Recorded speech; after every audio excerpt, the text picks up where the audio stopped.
என்னம்மா இவ்வளவு லேட்டா வர? இன்னைக்கு வேலை அதிகமா? ஆபீஸ்ல ரொம்ப ஒர்க் மாமா, பயங்கர டயர்டா இருக்கு. சரவணா இன்னும் வரலையா மாமா? அவன் வர்றதுக்கு இன்னும் 1 hour ஆகுமா? இப்பதான் கால் பண்ணி சொன்னான். சரி ஓகே. ஒரு நிமிஷமா. எனக்கு ரொம்ப பசிக்கிற மாதிரி இருக்கு. ஏதாச்சும் சமைச்சு தரியா? இல்ல மாமா, ஆபீஸ்ல வேலை செஞ்சு ரொம்ப டயர்டா இருக்கு. 100 ரூபாய் கையில அமௌண்ட் தரேன், ஹோட்டல் ஏதாவது வாங்கி சாப்பிட்டுக்கிறீங்களா? இல்லம்மா, எனக்கு தான் அல்சர் இருக்குன்னு உனக்கு தெரியும். நான் போய் எப்படி வெளியில போய் சாப்பிட முடியும்? எனக்கு தான் ஒத்துக்காதே. முடியும் தானே சொல்றேன். ஒரு ஆள் இப்ப ஹோட்டல் சாப்பிட்டா என்ன ஆயிர போகுது? இதே உங்க வீட்டு போனா சொல்றத கேப்பீங்களா?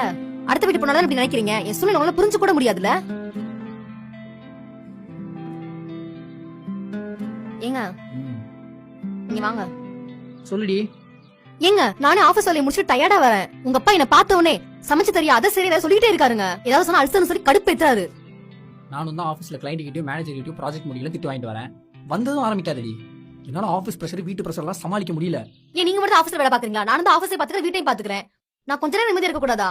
இப்போ உனக்கு என்ன பிரச்சனை? உங்க அப்பா சமையல்காரர் தானே? அதுக்கு அவர் டெய்லி சமைச்சு போட்டுருக்க முடியுமா? நான் சொல்ல வர தயவு செஞ்சு கொஞ்சம் புரிஞ்சுட்டு பேசுங்க. அவருக்கு அல்சர் அவருக்கு தெரியுதுல, அவருக்கு வேண்டியதை அவர் செஞ்சு சாப்பிடறதுல என்ன கஷ்டம்? இப்போ என்ன அவர் வீட்டுல இருக்கிறது உனக்கு பிரச்சனை? அவர் வீட்டை விட்டு வெளியே அனுப்பிட்டா சந்தோஷமா இருப்ப அதானே? எப்பா சாமி, நான் எதுவுமே சொல்ல, தயவு செஞ்சு போங்க. என்ன உனக்கு பிரச்சனை? எல்லாமே ஏன் தப்பு தான், நான் எதுவுமே சொல்ல, விடு. ஏன்டி இப்போ இப்படிலாம் பேசி தொல்லை பண்ணிட்டு இருக்க?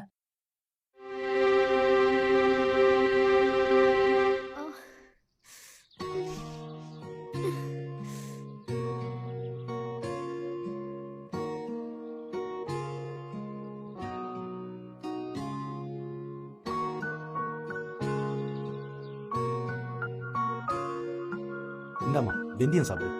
வயிறு வலிக்கு நல்லது.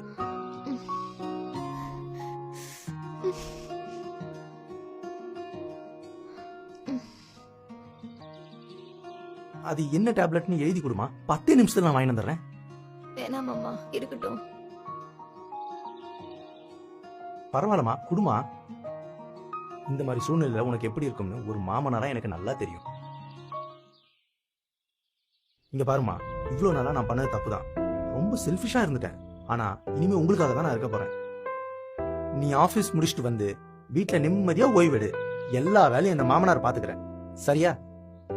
இல்ல மாமா, நீங்க போய் இப்படி எல்லா வீட்டு வேலையும் செய்ய முடியும்? பாக்குறவங்க தப்பா நினைப்பாங்க. நானே பாத்துக்கிறேன் மாமா. மத்தவங்களை பத்தி எனக்கு கவலை இல்லம்மா. இந்த குடும்பத்துக்காக நீங்க 2 பேரும் எவ்வளவு கஷ்டப்பட்டு சம்பாதிக்கிறீங்க.